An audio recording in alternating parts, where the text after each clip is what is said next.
Congress party ने अपने समय काल में इतना काम किया है, इस प्रदेश को कांग्रेस पार्टी ने बनाया है। सर अगर काम किया होता तो 17 में लोगों को बीजेपी की अडॉप्ट करनी पड़ती। बीजेपी चूज की, कोई ना कोई कमी रही होगी तभी बीजेपी चूज करनी पड़ी है। जब सत्ता में हम लोग थे तो कुछ लोगों ने पार्टी के खिलाफ ही रणनीति अपनाई और उसका हमें खमियाजा भुगतना पड़ा। कुछ लोगों को गलत टिकटें दी गई, जिसकी वजह से बहुत से लोग हमारे हार की कगार में चले गए। जो एक दुष्प्रचार जो भारतीय जनता पार्टी ने किया, चाहे वो गुड़िया कांड को लेके था, चाहे वो आर्थिक प्रबंधन को लेके बात थी या अन्य कोई बातें थी, वो लोगों को मन में घर कर गई और हम उसका सही से जवाब नहीं दे पाए। इस बार माहौल जो है वो कांग्रेस पार्टी के पक्ष में है और जो हमारे मतदाता हैं वो प्रदेश सरकार से बहुत खफा है। सर क्या कारण मानते हो प्रदेश सरकार से खफा? तो एक कारण मान के एंटी इनकम्पेंसी होगी। क्या कारण मानते हो कांग्रेस ने ऐसा क्या काम किया कि जो स्टेट के लोग हैं हिमाचल के, वो इस बारी कांग्रेस को चुने? आम जनता की जो मांग है और आम जनता की जो ख्वाहिशें हैं वो ये सरकार पूर्ण नहीं कर पाई। आज भले ही वो यहाँ प्रदेश के अंदर जेपी नड्डा जी को बुला रहे हैं, नरेंद्र मोदी जी को बुला रहे हैं, अमित शाह जी को बुला रहे हैं या वगैरह वगैरह, इनके जो भी बड़े नेतृत्व के नेता हैं उनको बुला रहे हैं, तो क्या कारण है कि आज जयराम ठाकुर जी इतने घबरा गए हैं कि उन्हें मोदी जी का सहारा लेना पड़ता है? एक प्रदेश के मुखिया का एक ऑरा होता है और प्रदेश के मुखिया ने यदि इस प्रदेश के लिए कुछ किया होता तो इस छोटे से पहाड़ी राज्य में पूरे देश की कैबिनेट को यहाँ आने की जरूरत ना पड़ती। मेरा ये कहना नहीं है कि मोदी जी यहाँ क्यों आए या हमें उनसे कोई लड़ाई है। हमारे भी प्रधानमंत्री हैं, माननीय हैं, सम्मानीय हैं, जब वो प्रदेश में आते हैं उनका सम्मान करते हैं। 4 बार हमारे प्रदेश में वो आए, लेकिन चारों की चारों बार उन्होंने इस प्रदेश को कुछ भी नहीं दिया। जिन मुद्दों को लेकर भारतीय जनता पार्टी सरकार में आई थी, उन्होंने एक भी मुद्दा उसमें से पूरा नहीं किया। उन्होंने कहा था कि कांग्रेस ने बहुत सारा लोन ले लिया, बहुत कर्जा ले लिया, तो जब कांग्रेस ने कर्जा ले लिया था, आपकी तो डबल इंजन सरकार थी, फिर आप क्यों कर्जे पे कर्जा लिए जा रहे हैं? ये एक बहुत गंभीर मसला है जिसके बारे में जयराम ठाकुर जी कोई जवाब नहीं देते हैं। उस समय 48-49 हज़ार छोड़ कर गए थे वीरभद्र सिंह जी कर्जा, आज 70-75 हज़ार से ऊपर हो गया है। तो ये प्रदेश सरकार जो डबल इंजन की बात करती है बार बार, तो फिर डबल इंजन कहाँ दिख रहा है? वो तो आया ही नहीं है डबल इंजन यहाँ पर।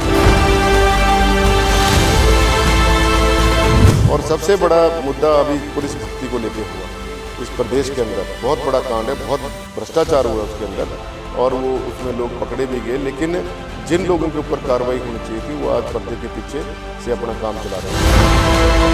देश की सरकार ने कहा था कि जिस देश में रुपये की कीमत कम होती है उस देश का प्रधानमंत्री निकम्मा होता है। तो आज जिस प्रकार से देश में महंगाई बढ़ रही है, बेरोजगारी बढ़ रही है और भ्रष्टाचार बढ़ रहा है, उसके बारे में तो रोक कोई लगी नहीं है।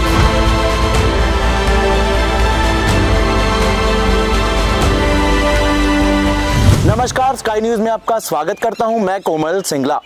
आगामी विधानसभा चुनाव के चलते हिमाचल में राजनीतिक सरगर्मियां बिल्कुल तेज हो चुकी है।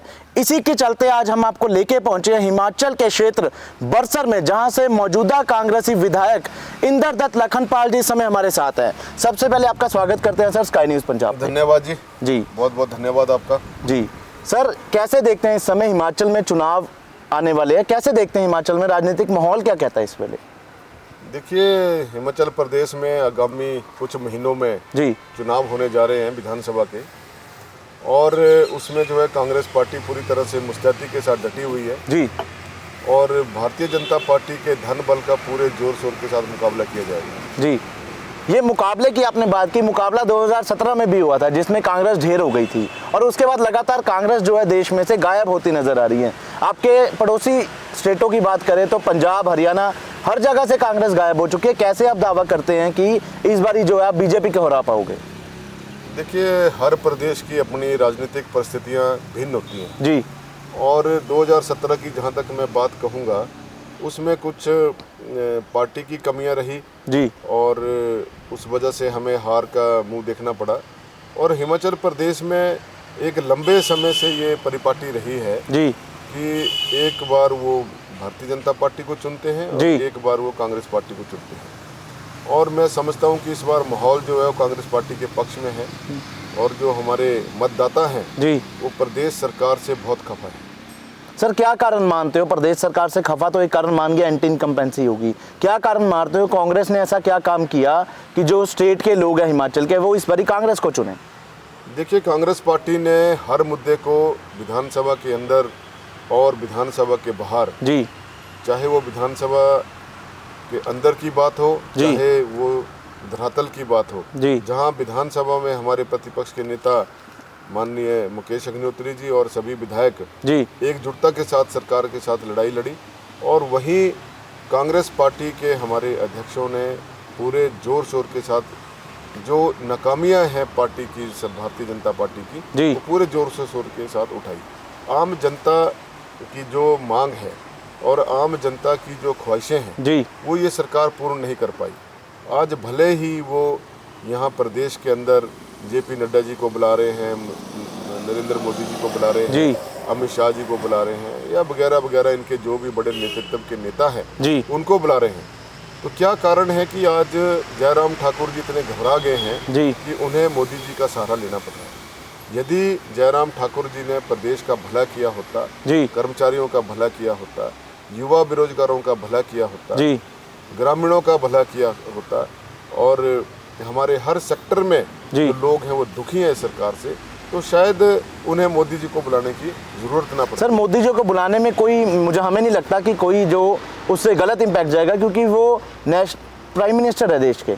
देखिए, वो आपकी उनका बात ठीक आना, है। उनकी स्टेट है, उनकी बात अपनी पार्टी ठीक के है। लिए प्रचार करना, वो मुखी है जो अपने बीजेपी वो के। बात आपकी ठीक है, जी। तो उससे मैं सहमत हूँ आपसे, लेकिन एक प्रदेश के मुखिया का एक ऑरा होता है, जी और प्रदेश के मुखिया ने यदि इस प्रदेश के लिए कुछ किया होता जी तो इस छोटे से पहाड़ी राज्य में पूरे देश की कैबिनेट को यहाँ आने की जरूरत ना पड़ती। जी मेरा ये कहना नहीं है कि मोदी जी यहाँ क्यों आए या हमें उनसे कोई एलर्जी है, जी। हमारे भी प्रधानमंत्री हैं, माननीय हैं, सम्मानीय हैं, जी जब वो प्रदेश में आते हैं हम उनका सम्मान करते हैं। जी 4 बार हमारे प्रदेश में वो आए, लेकिन चारों बार उन्होंने इस प्रदेश को कुछ भी नहीं दिया। जी हमारा प्रदेश जो है 70,000 करोड़ से अधिक जो है कर्जे में डूब चुका है। जी जहां डबल इंजन की सरकार की बात करती है ये सरकार, भारतीय जनता पार्टी, जी तो इन्हें चाहिए था कि वो प्रदेश के लिए आर्थिक पैकेज मांगते, जी। औद्योगिक पैकेज मांगते, या अन्य संसाधन मांगते, जिससे हमारे प्रदेश की जनता का भला होता, जी। पहाड़ी राज्य का भला होता,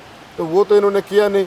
अब इतना सरकारी मशीनरी का दुरुपयोग के चलते जी इतनी बड़ी बड़ी रैलियां जो है प्रदेश सरकार कर रही है, जी चाहे माननीय वो प्रधानमंत्री जी को बुला रहे हैं, हमें कोई आपत्ति नहीं है, जी वो आ सकते हैं, उनका पूरा अधिकार है, जी। वो कहीं भी आ सकते हैं, उनका हमारा वो कहना नहीं है। लेकिन एक जो राजनीतिक एजेंडा जी। लेकर भारतीय जनता पार्टी चली है, भारतीय जनता पार्टी ये क्यों नहीं कहती है कि हम जयराम जी के नेतृत्व में चुनाव लड़ेंगे प्रदेश के अंदर, जी और वो हमारे मुख्य चेहरा होंगे। प्रधानमंत्री जी आए हो तो स्वागत है उनका, जी क्योंकि वो जयराम जी खुद बोल रहे हैं जी। कि नरेंद्र मोदी जी के चेहरे पे चुनाव लड़ा जाएगा। भारतीय जनता पार्टी का नेतृत्व बोल रहा है प्रदेश का कि नरेंद्र मोदी जी के नेतृत्व में चुनाव लड़ा जाएगा। जी तो नरेंद्र मोदी जी के नेतृत्व में क्यों लड़ा जाएगा? प्रदेश के जो हमारे मुद्दे हैं वो अलग हैं, जी। उन मुद्दों के ऊपर तो जयराम जी बोलते नहीं है। ना वो महंगाई की बात करते हैं, ना वो युवाओं की रोजगार की बात करते हैं, जी। ना वो हमारे स्वास्थ्य संस्थानों में जो कुरीतियां भरी पड़ी है उनके बारे में बोलते हैं, जी। ना वो कर्मचारियों को ओपीएस को लेकर बात करते हैं। तो वो क्यों, फिर इसका मतलब वो डरे हुए हैं अंदर से। सर, आपने ओपीएस की बात की, तो ओपीएस का मुद्दा बड़ा हमें हिमाचल में देखने को मिल रहा है, थोड़ा एक्सप्लेन कर देंगे कि इशू क्या है पूरा ये? देखिए, ओल्ड पेंशन स्कीम जो है वो जी। हमारे कर्मचारियों की बहुत बड़ी मांग जी। है, और हमारा जो प्रदेश है यहाँ पर कर्मचारी अधिक संख्या में है। जी लाखों कर्मचारी जो हैं इसकी इंतजार में है कि हमें ओल्ड पेंशन स्कीम लागू की जाए, जी और इसमें कहीं ना कहीं ब्यूरोक्रेसी बहुत जोर से काम कर रही है। जी मैं समझता हूं कि आज जब कोरोना काल में इतनी अव्यवस्था थी और लोग डरे हुए थे, सहमे हुए थे, जी तो जिन लोगों को पेंशन मिलती थी वो अपने परिवारों का लालन पालन कर सके। जी बहुत से बच्चे हमारे बाहर से नौकरियां छोड़कर घर में बैठ गए। जी उस समय उनके पास खाने के लिए अनाज भी नहीं था और मूवमेंट के लिए पैसा नहीं था। जी आज भी बहुत से बच्चे हमारे डिप्रेशन में चले गए हैं। तो उसमें ये महसूस हुआ कि हमें, अगर हमारे कर्मचारियों को सभी को ओपीएस के अंदर रखा होता तो शायद परिस्थितियाँ कुछ और होती हैं। जी तो इसलिए जो हमारे कर्मचारी जो हैं वो अपने परिवार का लालन पालन करते हैं क्योंकि यहाँ पर और तो इंडस्ट्री तो यहाँ है नहीं हमारे प्रदेश में, छोटा प्रदेश है, टूरिज्म अभी उस लेवल पे डेवलप नहीं किया है कोविड के बाद, जी जिसकी वजह से जो है यहाँ लोगों को कोई रोजगार मिल सके। जी एजुकेशन का हब है, यहाँ के बच्चे बहुत पढ़ने लिखने में अग्रणी हैं, लेकिन वो पढ़ाई लिखाई करके डिग्रियां लेके घर में बैठे हुए हैं, या वो लाखों रुपया पढ़ाई पे खर्च करके जो है वो 5-10 हज़ार की नौकरी कर रहे हैं। जी तो आप बताइए, जो सरकार ये बोलती थी कि हम 2 करोड़ नौकरियां देंगे युवाओं को, वो 2 करोड़ नौकरियां कहाँ है? सर, आप इस सरकार की बात कर रहे हैं, अभी जो बीजेपी की सरकार है, अगर हम पीछे चले जाएं 2012 से 17 तक कांग्रेस की सरकार रही है, आप उस समय भी विधायक रहे हो, कांग्रेस ने कितनी नौकरियां 2012 से 17 में हिमाचल में दी हैं? देखिए, उस समय भी केंद्र में दिल्ली में भाजपा की सरकार रही है जी। और सबसे बड़ी बात क्या है कि जो हमारा जो प्रदेश है, छोटा प्रदेश है, आर्थिक संसाधन यहाँ बहुत कम है जी। ब्याज के ऊपर हमारी सरकारें चलती हैं, और उस समय भी हमारे प्रदेश के हितों के साथ कुठाराघात किया गया जी। और जिसकी वजह से जो है, जो हमें एक संसाधन तैयार किए जाने थे और जो हमारे ऊपर आरोप भारतीय जनता पार्टी ने लगाए 2017 में कि कांग्रेस सरकार ने कुछ नहीं किया, तो उसका खमियाजा हमें भुगतना पड़ा और हम सत्ता से विमुख हुए और विपक्ष में बैठ गए। लेकिन जिन मुद्दों को लेकर भारतीय जनता पार्टी सरकार में आई थी, उन्होंने एक भी मुद्दा उसमें से पूरा नहीं किया। उन्होंने कहा था कि कांग्रेस ने बहुत सारा लोन ले लिया, बहुत कर्जा ले लिया। तो जब कांग्रेस ने कर्जा ले लिया था, आपकी तो डबल इंजन सरकार थी, फिर आप क्यों कर्जे पे कर्जा लिए जा रहे हैं? ये तो एक बहुत गंभीर मसला है जिसके बारे में जयराम ठाकुर जी कोई जवाब नहीं देते हैं। तो ये एक बहुत बड़ी बात है कि ये सरकार कुछ बोलती है, ये ना डबल इंजन की सरकार है, ना ये ट्रिपल इंजन की सरकार है जी।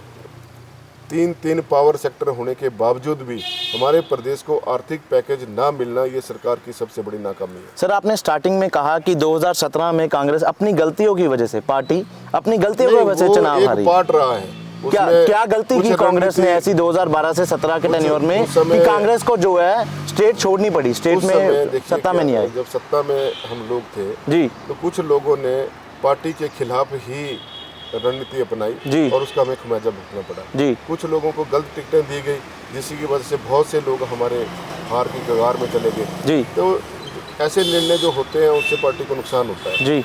और वो जो एक दुष्प्रचार जो भारतीय जनता पार्टी ने किया, चाहे वो गुड़िया कांड को लेके था, चाहे वो आर्थिक प्रबंधन को लेके बात थी या अन्य कोई बातें थी, वो लोगों के मन में घर कर गई और हम उसका सही से जवाब नहीं दे पाए। हालांकि उस समय हमारे पूर्व में मुख्यमंत्री रहे राजा वीरभद्र सिंह जी मुख्यमंत्री थे, उन्होंने बहुत काम किए इस प्रदेश के अंदर, और चाहे स्कूलों की बात हो, चाहे अस्पतालों की बात हो, चाहे सड़कों की बात हो, पुलों की बात हो, पानी की स्कीमों की बात हो, बहुत से काम उन्होंने किए।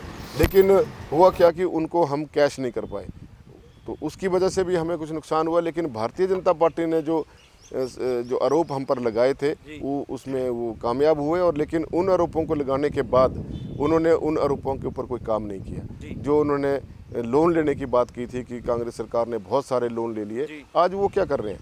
उस समय 48-49 हज़ार छोड़ कर गए थे वीरभद्र सिंह जी कर्जा, आज 70-75 हज़ार से ऊपर हो गया है। तो ये प्रदेश सरकार जो डबल इंजन की बात करती है बार बार, तो फिर डबल इंजन कहाँ दिख रहा है? वो तो आया ही नहीं है डबल इंजन यहाँ पर। सर, आपने नेशनल लीडरशिप की बात की, नरेंद्र मोदी की इन्वॉल्वमेंट की बात की कि स्टेट में उनके नाम पे चुनाव लड़ा जा रहा है। कांग्रेस की नेशनल लीडरशिप क्या साथ दे रही है इस समय आपका स्टेट में, क्योंकि नेशनल चेहरा कोई देखने को नहीं मिल रहा जो सामने आ रहा हो? नहीं, हमारे जो वैसे तो हमें नेशनल चेहरों की इतनी ज़्यादा ज़रूरत नहीं है जी। हमारी कांग्रेस पार्टी का जो लोकल और प्रदेश का जो नेतृत्व है जी, अभी हाल ही में जो रानी प्रतिभा सिंह जी को अध्यक्ष बनाया है जी, और 4 कार्यकारी अध्यक्ष बनाए हैं जी, और साथ में सुखविंदर सिंह ठाकुर जी को चुनाव प्रचार कमेटी का अध्यक्ष बनाया है जी।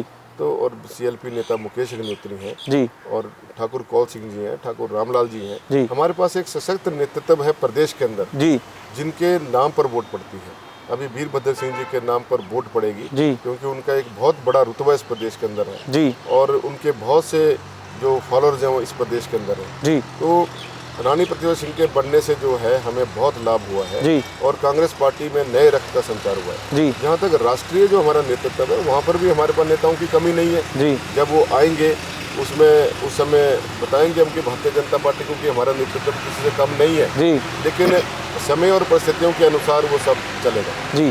सर, अक्सर देखा जाता है हिमाचल में बाटर चलता है, एक बारी बीजेपी की सरकार, एक बारी कांग्रेस की सरकार, पर इस बारी एक तीसरी पार्टी ने एंट्री ली है जो है आम आदमी पार्टी। उसकी एंट्री को आप कैसे देखते हो, क्या वजूद होगा आम आदमी पार्टी का इस समय हिमाचल में? देखिए, जहाँ तक आम आदमी पार्टी की बात है वो अभी नई इस प्रदेश के अंदर आई है जी। अब उनका क्या वजूद रहेगा तो आने वाली परिस्थितियां बताएगी।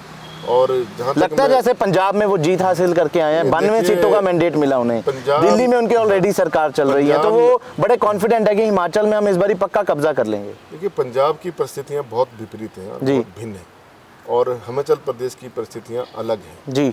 और जहाँ तक दिल्ली और पंजाब की बात है, दिल्ली एक मेट्रोपॉलिटन सिटी है जी, और वहाँ पर जो है केजरीवाल जी ने आम पार्टी के रूप में जिस प्रकार से वो काम कर रहे हैं वो अलग बात है।